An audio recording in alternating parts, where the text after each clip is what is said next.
Y nos habíamos quedado en esta parte. En la anterior clase habíamos terminado con intoxicación por herbicidas, ¿se acuerdan? Por el paraquat. Y ahora vamos a continuar con la intoxicación por estimulantes.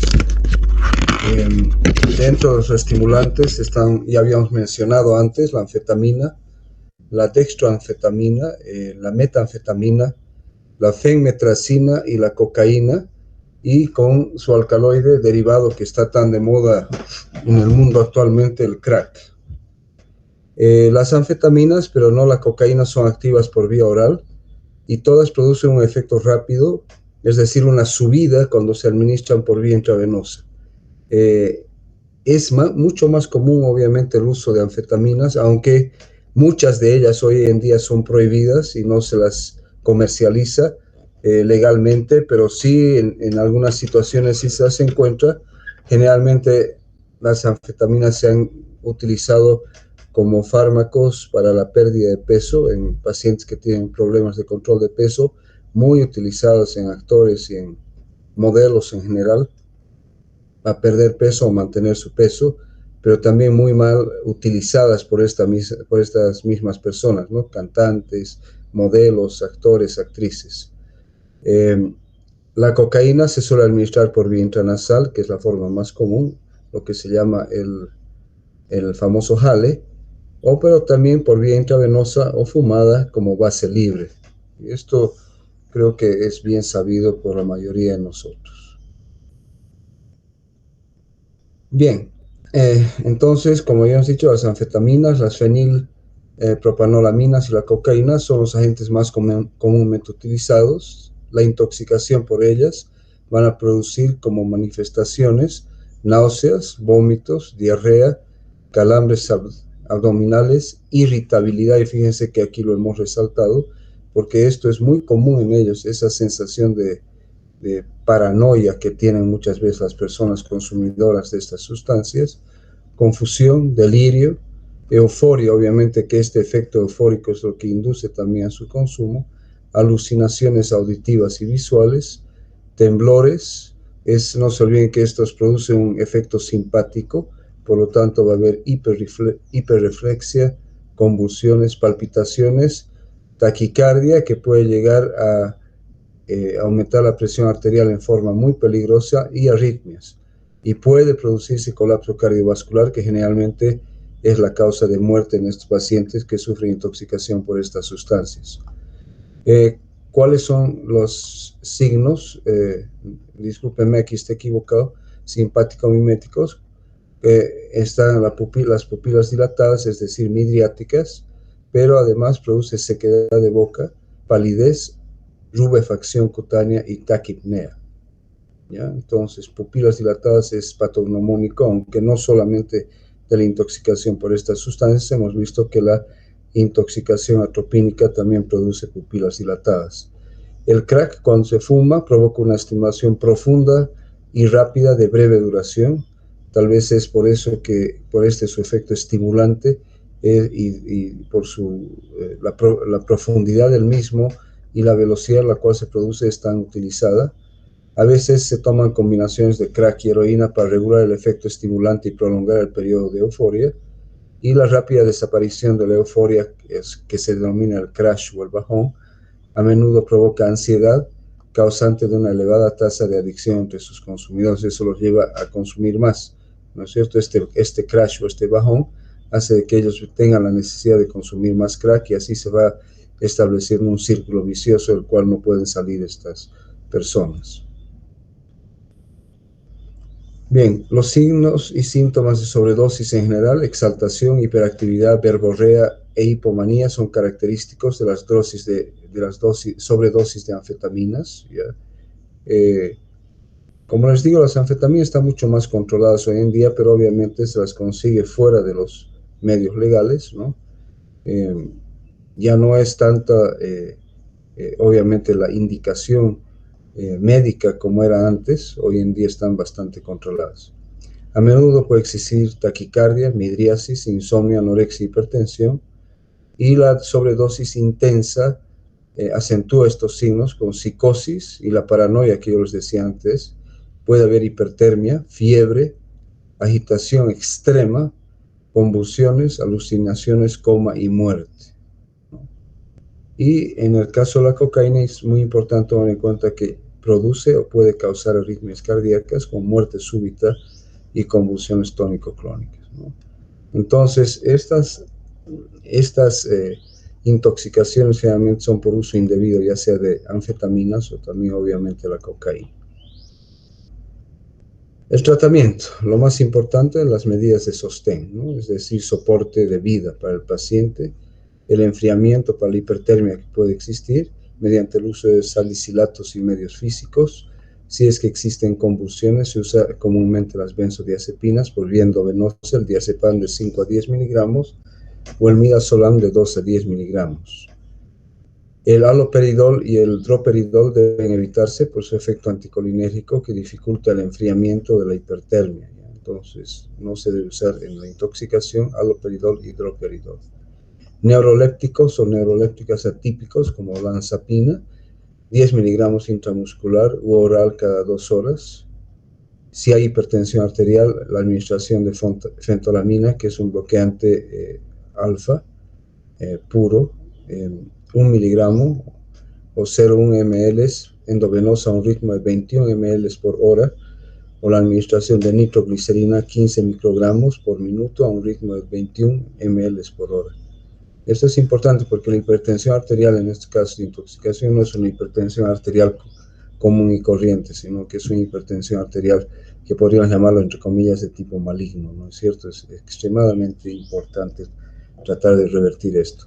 Las arritmias supraventriculares con benzodiazepinas o antagonistas de calcio, ya sea el verapamilo o el diltiazem, y las arritmias ventriculares con lidocaína y bicarbonato de sodio, 1 a 12 mililitros por kilogramo por vía endovenosa, ¿no? Porque las arritmias que producen estos estimulantes son tanto supraventriculares como son ventriculares. Obviamente que las más peligrosas son las ventriculares, ¿no? La fibrilación ventricular y por último la taquicardia ventricular.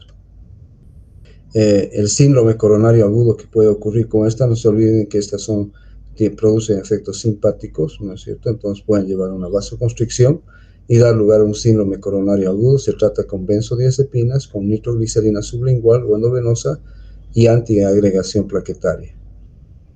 Y es obvio que cada vez es más común la muerte debido a combinaciones de los efectos de diversas drogas estimulantes al mismo tiempo. Bien, otro grupo completamente diferente son los antidepresivos. Entre estos encontramos a los antidepresivos tricíclicos y a los inhibidores de la monoaminoxidasa, o sea, de la MAO. Los síntomas y signos de sobredosis causan síntomas generalmente 12 horas después de la ingestión y predominan sus efectos anticolinérgicos en el caso de los tricíclicos. Y las manifestaciones a nivel del sistema nervioso central consisten en intranquilidad, excitación, hiperreflexia, midriasis, mioclonía, confusión y alucinaciones, ¿no? Esta cuestión del examen de la pupila, ¿no?, es bien relativo, pero de todos modos la midriasis es un signo de la intoxicación por diversas sustancias, ¿no es cierto? Ya lo hemos visto en los estimulantes, hemos visto en los anticolinérgicos y vemos con los antidepresivos, ¿ya? Pero además de esto hay mioclonía, confusión, alucinaciones, hay excitación, intranquilidad y hiperreflexia. Y a dosis más elevadas se producen convulsiones y coma. En el caso de sobredosis de los inhibidores de la monoaminoxidasa es posible que sus efectos máximos no se produzcan hasta pasar las 24 horas. Entonces fíjense que en el caso de los tricíclicos son 12 horas después y de los inhibidores de la MAO es hasta 24 horas después, es decir, tiene un efecto tóxico retardado, ¿no es cierto? Y son 12 horas después para los tricíclicos y 24 horas después para los inhibidores de la MAO para manifestarse, ¿no? Es decir, comienza a aparecer la intranquilidad, la excitación, la hiperreflexia, etcétera, etcétera. Tratamiento. Está contraindicado tomar muy en cuenta esto, el vómito inducido por la ipecacuana, ¿ya? Se indica el lavado gástrico en caso de ingestión reciente. Hemos dicho que la ingestión reciente es un máximo de 4 a 6 horas, no más de eso, ¿no? Es difícil que un lavado gástrico más allá de eso tenga algún efecto, y el uso de carbón activado y los catáricos para su eliminación. La hipertermia nuevamente puede requerir un tratamiento enérgico con el uso de, puede ser medios físicos, que es importante en estos casos, y el uso farmacológico. Todo depende del estado de conciencia del paciente, ¿no es cierto?, para la utilización de salicilatos o no. No existe un antídoto específico para cada forma de antidepresivo, sino que el tratamiento debe ser similar para todos ellos. Bien, en relación específicamente a los antidepresivos tricíclicos, es una intoxicación medicamentosa potencialmente muy grave. Generalmente la intoxicación por estos antidepresivos puede ocurrir ya sea accidentalmente, ¿no?, porque es difícil que la sobremedicación controlada produzca efectos tóxicos, entonces puede ser accidentalmente o puede ser con intento suicida, ¿no? La dosis tóxica es de 10 a 20 miligramos por kilogramo, quiere decir de 700 a 1.4 gramos o 1.400 miligramos del fármaco.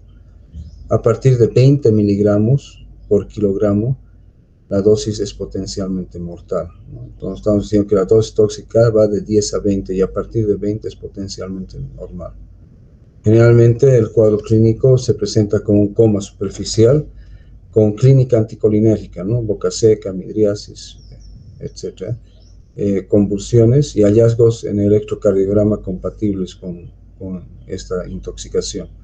Puede haber hipotensión, taquicardia sinusal, pueden presentarse inclusive arritmias graves. Y lo que predomina, hemos dicho, es el síndrome anticolinérgico. Y a nivel del sistema nervioso central puede haber desorientación, agitación, delirio, convulsiones y puede llegarse inclusive al coma, ¿no es cierto?, y luego la muerte. Bien, ¿cuál es el tratamiento para los antidepresivos tricíclicos? Soporte vital, soporte de vida con oxígeno y suero glucosado.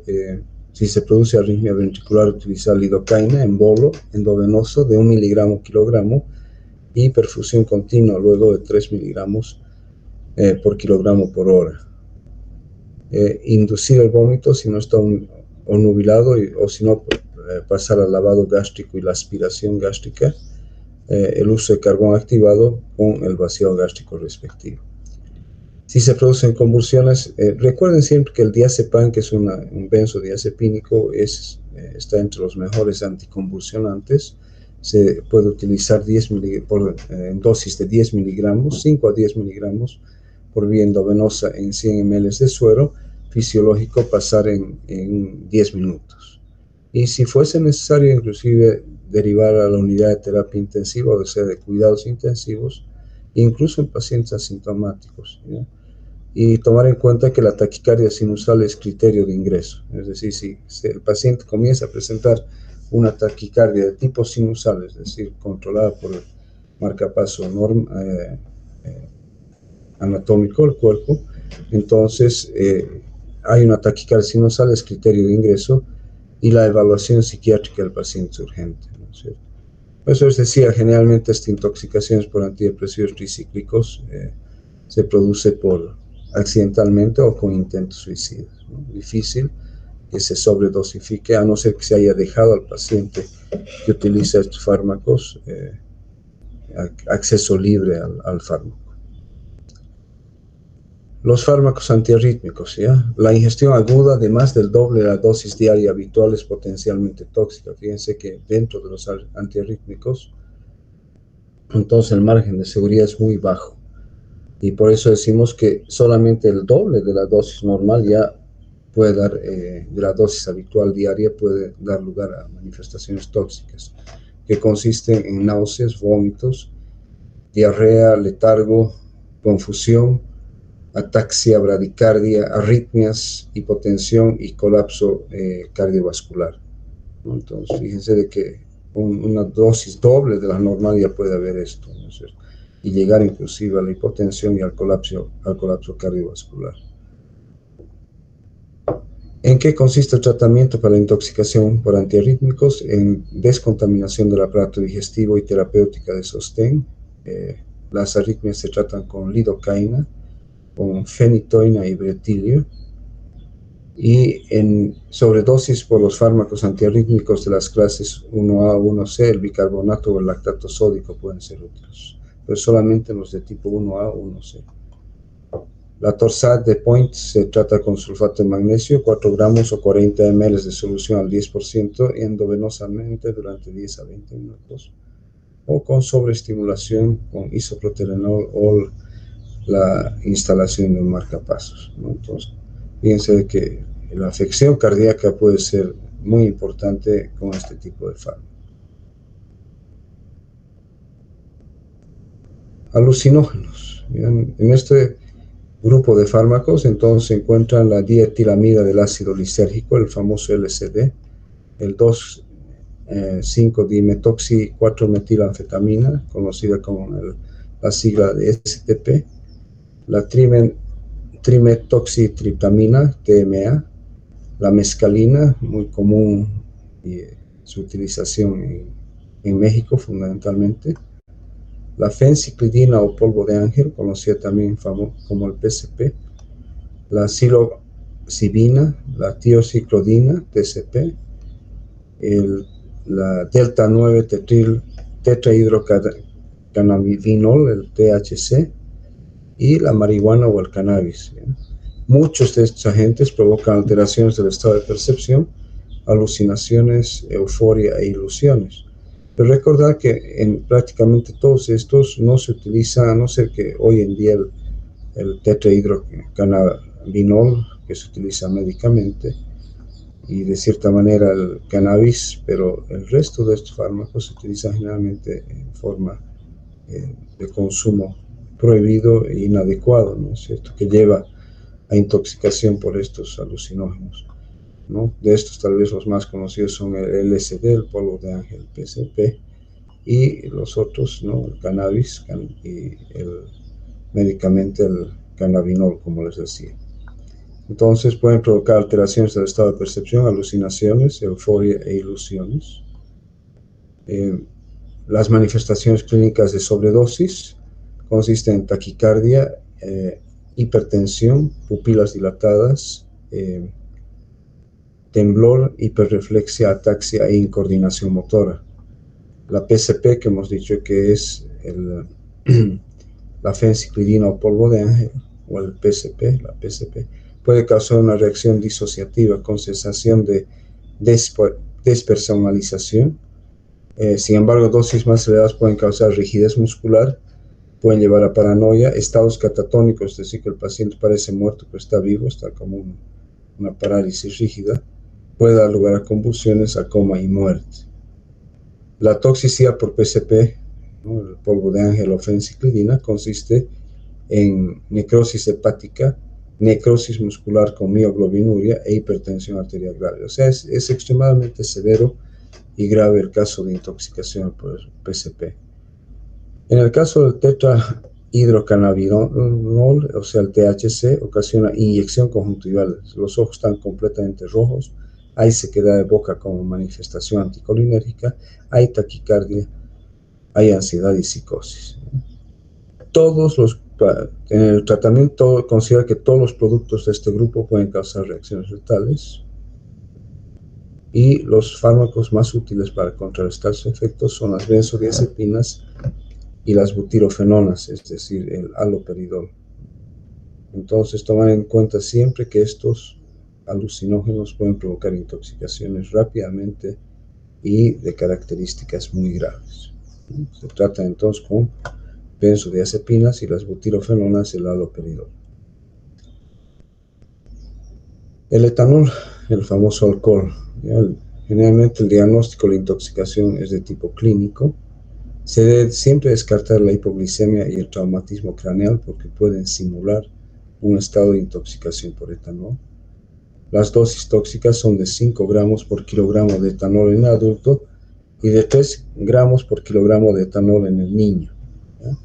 Y recordando cómo las dosis van afectando a la persona, con 0,05 gramos se produce una disminución de las inhibiciones, es decir, la fase que la persona se pone alegre, comienza a hablar, se desinhibe. Con 0,10 ya hay dificultades en la pronunciación, ¿no? Comienza uno a hablar raro y es típica la manera de hablar del paciente que ya está bajo los efectos de alcohol.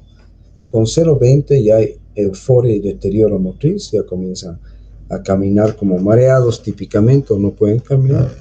Con 0,30 hay confusión, con 0,40 hay estupor, con 0,50 ya se presenta el coma y con 0,60 el paro respiratorio y muerte. Esta intoxicación por etanol se da porque ustedes ya han visto en la parte farmacocinética de que utiliza una cinética de eliminación de orden cero el etanol, es decir, que es una cinética saturable, y que el hígado en el promedio de las personas tiene la capacidad de metabolizar solamente una dosis de cualquier trago, una dosis de whisky, una dosis de vino, de cerveza, etcétera, por hora en general, y que cuando se excede la capacidad metabólica del hígado para metabolizar etanol, es decir, que en vez de tomarte un trago por hora, te estás tomando 10 tragos por hora, entonces obviamente la eliminación del mismo se satura y lleva entonces a deterioro de las funciones normales y por último lleva a la intoxicación severa con confusión, estupor, coma, paro respiratorio y muerte, ¿no es cierto? Bien. ¿Qué se debe hacer? La monitorización de la vía aérea y la parte hemodinámica del paciente. En caso de presión respiratoria o coma, soporte vital de vida y prevención de la broncoaspiración. Muchas veces la causa de muerte de los pacientes intoxicados por alcohol es la broncoaspiración, especialmente cuando el paciente se cae sobre su cara y vomita y se broncoaspira, o el paciente que se echa boca abajo en la cama y vomita y se broncoaspira. Ante coma con aspiración o convulsiones se debe intubar al paciente, se debe realizar ventilación mecánica y utilización de anticonvulsionantes. Fluidoterapia, ya que el paciente intoxicado tiene depresión de volumen por diuresis y vómitos, es decir, que el paciente intoxicado por alcohol es un paciente que está deshidratado, ¿no es cierto? Se puede administrar glucosa intravenosa, solución al 5% con solución de cloruro de sodio al 0,45%. En caso de agitación motriz, administración de haloperidol de 5 a 10 miligramos por vía intramuscular o por vía endovenosa. La administración de multivitamínicos por vía endovenosa, es decir, complejo B, vitamina C, que se colocan directamente en la solución. Aquí está la vitamina B6, 1 a 2 ampollas en 30 minutos, la vitamina B1, 100 miligramos por día por vía intramuscular. Se puede administrar metadoxina, que es un ion entre la pirtoxina y el carboxilato de pirodilona, 300 a 900 miligramos, una dosis única para incrementar el metabolismo del etanol acetaldehído por la alcohol deshidrogenasa y su eliminación renal.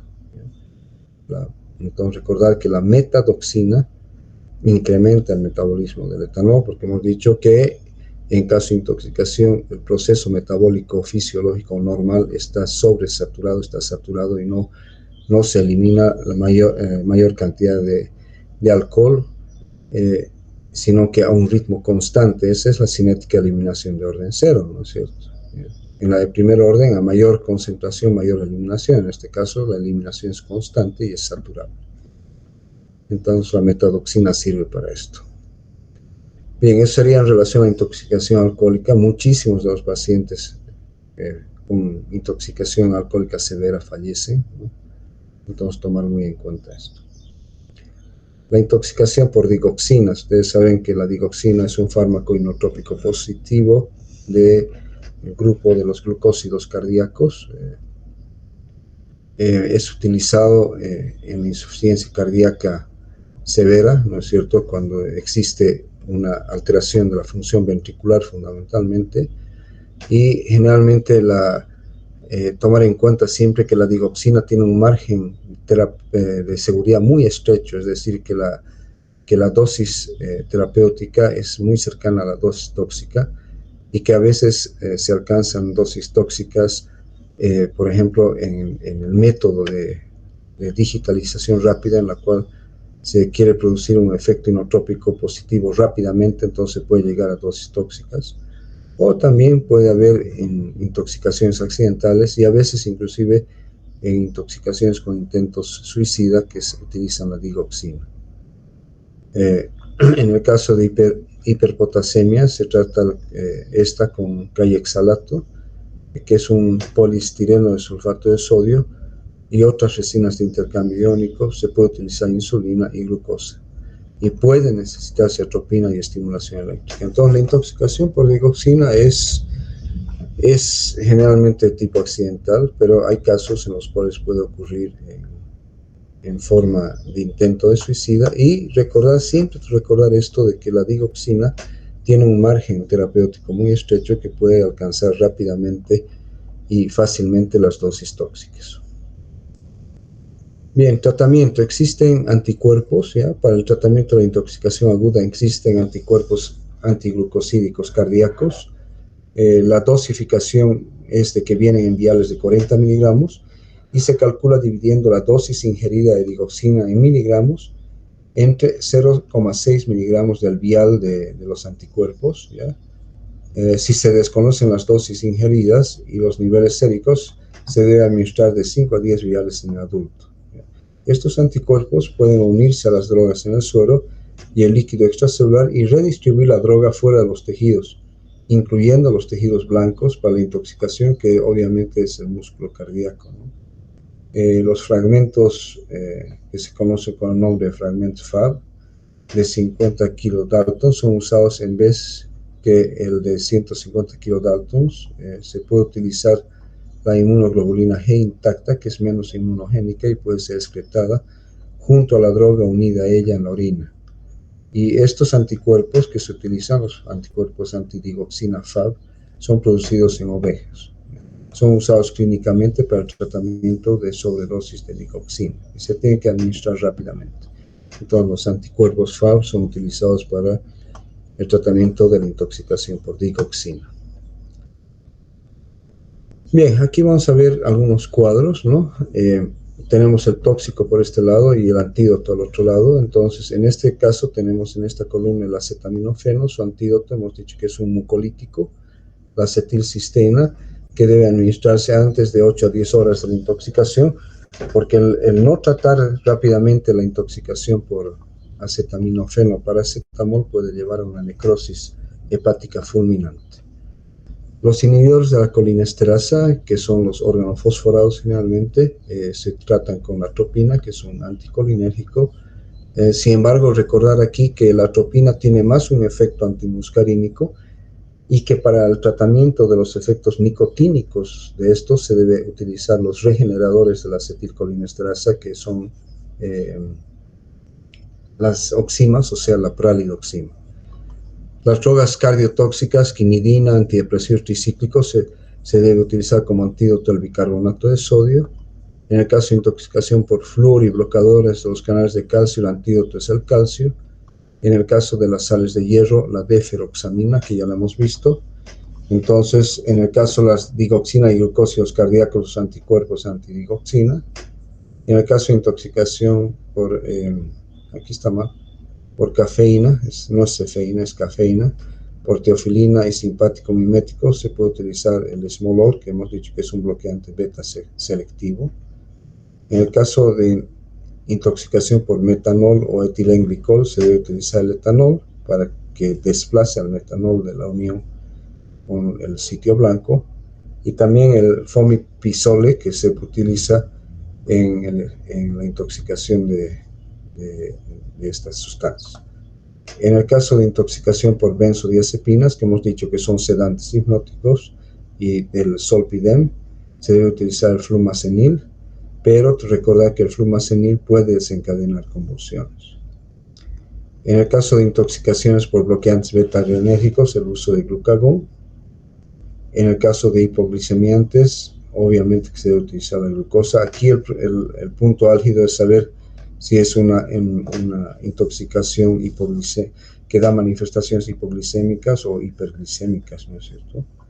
En el caso del cianuro, la hidroxicobalamina. En el caso de analgésicos opioides, cualquier antagonista opioide como la naloxona. En el caso de intoxicación con monóxido de carbono, el oxígeno, inclusive el oxígeno hiperbárico. En el caso de bloqueantes muscarínicos, la fisostigmina.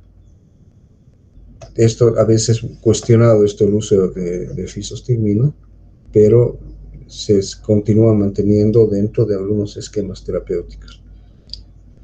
En el caso de órganos fosforados, ya hemos dicho, aquí están inhibidores de la colinesterasa, el uso de atropina y los regeneradores de la acetilcolinesterasa como las oximas, o sea, las pralidoximas, ¿no es cierto?, que se deben utilizar rápidamente, lo más rápidamente que se pueda.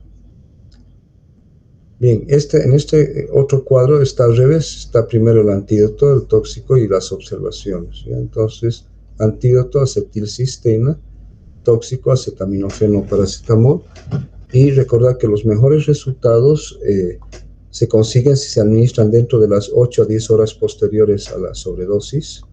Hay que monitorear con mucho cuidado las pruebas de función hepática y los niveles de sangre de paracetamol. La acetilcisteína se administra por vía intravenosa y el mucomis se administra por vía oral, que son nada más que lo mismo, la acetilcisteína. Antídoto, la atropina, indicada en las intoxicaciones por órganos fosforados y por carbamatos. Se debe administrar una dosis inicial de 1 a 2 miligramos y para niños de 0.05 miligramos por kilogramo endovenoso. Y en esto es importante que si no hay respuesta, entonces se debe ir duplicando la dosis cada 10 a 15 minutos, ¿ya? Monitoreando al paciente en busca de signos de intoxicación atropínica, ¿no? Ahí vemos de que el paciente debe presentar una disminución de la respiración sibilante, una disminución de las secreciones pulmonares como puntos finales terapéuticos, y un signo patognomónico de intoxicación es la midriasis, pero con cicloplegia del ojo, ¿no es cierto?, además de la sequedad de la boca. En el caso del antídoto bicarbonato de sodio, hemos dicho que está utilizado en medicamentos cardiotóxicos y también en los antidepresivos tricíclicos. Se utiliza en bolo endovenoso de 1 a 2 miliequivalentes por kilogramo. Generalmente revierte los efectos cardiotóxicos cuando existe un QRS ancho y hipotensión, y se debe dar con cuidado en pacientes con insuficiencia cardíaca y evitar la sobrecarga del mismo porque va a provocar alteraciones electrolíticas, ¿no es cierto? El calcio hemos dicho, en las intoxicaciones por fluoro, por bloqueadores de canales de calcio, se pueden necesitar dosis grandes en una sobredosis grave de bloqueadores de canales de calcio y empezar con 15 miligramos por kilogramo por vía endovenosa. La deferoxamina la hemos visto en la intoxicación por sales de hierro, que generalmente se produce cuando se administra hierro en forma parenteral o cuando se utiliza si la ingesta de hierro ha sido accidentalmente, generalmente hemos dicho en niños, ¿no es cierto? Entonces, si la intoxicación es grave, administre 15 miligramos por kilogramo por hora por vía endovenosa, 100 miligramos de deferoxamina, y que cada 100 miligramos de esta deferoxamina se van a unir a 8.5 miligramos de hierro. Entonces, administramos 15 miligramos por kilogramo por hora por vía endovenosa.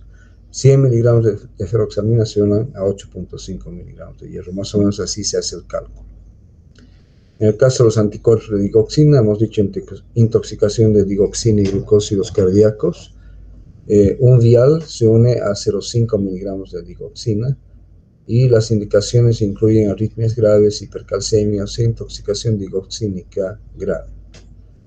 El esmolol, que es un bloqueante beta, en el caso de intoxicaciones por teofilina, cafeína y metaproterenol. ¿Ya? Es un beta bloqueador característicamente de acción corta y se infunde de 25 a 50 microgramos por kilogramo por vía endovenosa. En el caso del etanol, hemos dicho intoxicación de metanol y etilenglicol. Se administra una dosis de carga que se calcula para proporcionar un nivel en sangre de al menos 100 miligramos por decilitro o 42 gramos para un adulto de 70 kilogramos, y El fomepizol también se utiliza en la intoxicación por etanol, que ya lo hemos visto anteriormente. El antídoto, la hidroxicobalamina, en la intoxicación por cianuro, la dosis para los adultos es de 5 gramos por vía endovenosa durante 15 minutos. Convierte el cianuro en cianocobalamina, que es vitamina B12 y por lo tanto es un antídoto prácticamente específico para intoxicación por cianuro. El antídoto naloxona, en el caso de intoxicación por opioides y sus derivados y estupefacientes, es un antagonista específico de los opioides, se administra de 0,4 a 2 miligramos inicialmente por inyección intramuscular endovenosa intramuscular subcutánea. Se pueden necesitar de dosis más grandes para revertir los efectos de una sobredosis con derivados de propoxifeno, codeína o fentanilo, y la duración de acción es de 2 a 3 horas y puede ser significativamente más corta que la del opioide, o sea que antagoniza el efecto del opioide y hay que administrar la dosis varias veces al día. En el caso del oxígeno, el tóxico es el monóxido de carbono. Administrar la máscara al 100% del flujo no irritante. El uso de la cámara hiperbárica es controvertido, pero está considerado, pero a menudo se recomienda entonces para intoxicaciones severas. Entonces, monóxido de carbono, oxígeno y para desplazar, ¿no?, a la methemoglobina. La fisostigmina sugerida para el delirio causado por agentes anticolinérgicos. Hemos dicho que controvertido su uso, pero en algunos esquemas de tratamiento de intoxicación por anticolinérgicos como la atropina se indica la fisostigmina. La dosis para los adultos es de 0,5 a 1 miligramo por vía endovenosa lenta. Los efectos son transitorios, son relativamente cortos, solamente de 30 a 60 minutos. Y la dosis efectiva más baja puede repetirse cuando los síntomas reaparecen, ir administrando según la reaparición de los síntomas. Puede causar la fisostigmina bradicardia y un aumento de las secreciones bronquiales y puede dar lugar también a convulsiones. En este caso se debe tener atropina lista para revertir los efectos excesivos.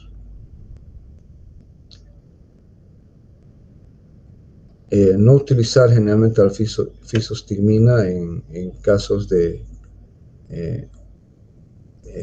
sobredosificación de otros anticolinomiméticos de acción indirecta. La pralidoxima en las intoxicaciones por organofosforados e inhibidores de la colinesterasa. La dosis para los adultos es de 1 gramo endovenosa que debe repetirse cada 3 a 4 horas, según sea necesario, preferiblemente como una infusión constante, que yo creo que es mejor, de 250 a 400 miligramos por hora. La dosis pediátrica es de aproximadamente 250 miligramos por hora, sin beneficio probado en la intoxicación por carbamatos. Esto es solamente para órganos fosforados. La pralidoxima es un regenerador de la colinesterasa. Y el beneficio incierto ya en la intoxicación por órganos fosforados establecida. Todo esto depende del grado de envejecimiento de la unión del órgano fosforado con la acetilcolinesterasa. Pero si el paciente, por ejemplo, no ha sido descontaminado correctamente, el tiempo para la inhibición o para la unión del órgano fosforado con la acetilcolinesterasa es variable, porque algunos pueden estar ya establecidos y haberse convertido en irreversibles, pero otros enlaces pueden ser todavía reversibles. Recuerda que la pralidoxima se debe utilizar solamente antes que se produzca el envejecimiento de la unión del órgano fosforado con la acetilcolinesterasa. Este es otro cuadrito que es más o menos lo mismo, ¿ya?, que ustedes lo van a recordar, que no hay necesidad de verlo, ya hemos visto lo anterior. Ahora vamos a hablar de otra cosa, que es la anafilaxia, ¿no?, que es una reacción potencialmente letal de hipersensibilidad sistémica al contacto con un alergeno cualquiera. Puede aparecer en los minutos siguientes a la exposición de la sustancia agresora, pero no necesariamente. Ojo, a veces la reacción anafiláctica puede ocurrir 30 minutos después, inclusive 1 hora después, ¿no? Entonces, siempre tomar en cuenta de que la anafilaxia es una reacción alérgica grave, potencialmente letal, de hipersensibilidad sistémica. ¿Cómo se diagnostica? mediante una historia de exposición a la sustancia agresora con la aparición subsiguiente al complejo característico de signos y síntomas. Hay dificultad respiratoria, prurito, urticaria, hinchazón de las mucosas, trastornos digestivos con náuseas, vómitos, dolor y diarrea y colapso vascular. Y a nivel respiratorio, edema de mucosas, estridor, sibilancias, obstrucción respiratoria, cardiovasculares con taquicardia y hipotensión, y cutáneas con prurito, urticaria o angiodema. Y como yo les decía, el tiempo de comienzo es variable, ¿ya? Puede ser segundos, minutos o media hora o una hora inclusive. ¿Ya? No, obviamente que la forma más común es de que ocurra rápidamente. Los alergenos causantes más comunes son proteínas como los antisueros, hormonas, extractos de polen, veneno de himenóptera, alimentos, por ejemplo, nueces, maní, almendras, algunas veces a huevos, fármacos, en especial los antibióticos y agentes diagnósticos, por ejemplo, las sustancias de contraste que se utilizan, por ejemplo, en las tomografías contrastadas. Prevención y tratamiento, el anafiláctico de primera elección es siempre la adrenalina, 0,2 a 0,5 ml de solución de 1 en 1000 subcutánea con dosis repetidas en intervalos de 3 minutos según sea necesario. O se puede realizar una venoclisis de adrenalina en solución de 1 en 50.000 para tratar la hipotensión, utilizar líquidos y expansores del volumen plasmático, antihistamínicos tal como la difenhidramina 50-80 miligramos por vía intramuscular o endovenosa, el uso de aminofilina 0,2 a 0,5 gramos endovenosa para el broncoespasmo, el uso de oxígeno por vía endovenosa no son útiles para las manifestaciones agudas, pero ayudan a controlar la hipotensión o el broncoespasmo persistentes. Y obviamente entra dentro del tratamiento la prevención, porque el paciente que tiene reacciones alérgicas o ha sufrido alguna vez una reacción anafiláctica debe prevenir, es decir, conocer cuáles son las sustancias que potencialmente pueden desencadenar una reacción anafiláctica. Bien, con esto habríamos concluido. Este es solamente un slide un poquito chistoso y perdona nuestra letra, así como nosotros perdonamos a los que se automedican, ¿no es cierto? Y eso es verdad. Pero no deberíamos perdonar a los que se automedican. Y la receta para el éxito: estudia mientras los demás están durmiendo, trabaja mientras los demás están holgazaneando, prepárate mientras los demás están jugando y sueña mientras los demás están deseando. Estas palabras sabias fueron dichas por William Ward en un libro que se llama Del fracaso al éxito, en 121 citas célebres, ¿no? Entonces, eso es verdad. El estudiante de medicina tiene que estudiar, tiene que trabajar más que el resto, tiene que prepararse más que el resto, pero nunca debe perder los sueños, ¿no? El sueño de ser un mejor médico, de destacarse como profesional. Bien, con esto concluiríamos entonces el temario de toxicología. No sé si hay alguna pregunta por parte de ustedes o ya está todo claro. ¿Qué me dice?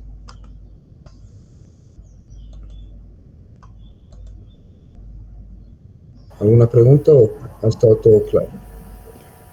Creo que ha quedado todo claro, doctor. Muchas gracias.